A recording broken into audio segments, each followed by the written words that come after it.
M এৰ exam দি মগজু শেষ এতিয়া পেটৰ এম এ ভেন্দিৰ এম এ আৰু ঢেকীয়া ভাজিৰ এম এতে বলক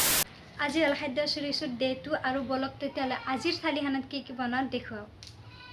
আজিৰ থালিখনত যিটো বস্তু থাকব সেই প্ৰত্যেকটো বস্তুৱেইটো চবৰে ফেভৰেট সেইটো এটা ময়ো জানো বিশেষকৈ আমাৰ গাঁৱৰ মানুহখিনিতো কি ক'ম আৰু কুকাৰটো আগে বহি লওঁ ৰাইজ কথা এটা মানে ঘৰত আজি মই একলাই গতিকে আজি খাদ্য মানে কম হ'ব বস্তুবিলাক আকৌ কমেণ্টত কৰিব পাৰে ন যে ইমান কম বস্তু বনাই বুলি গতিকে মোৰ কাৰণে অকণমান আৰু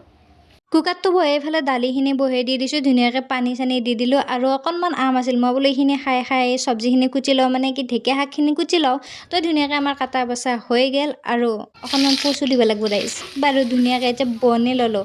এইখিনি বস্তুটো চবেই মানে চববোৰে ফেভৰেট চববোৰে আৰু বাৰু মই ঢেকীয়াত বাৰু কণীৰ পৰিমাণটো বেছি ৰাখিছোঁ দেই কাৰণ মই সেনেকৈ ভাল পাওঁ আৰু এইফালে মোৰ হৈ গ'ল ধুনীয়াকৈ থালিখন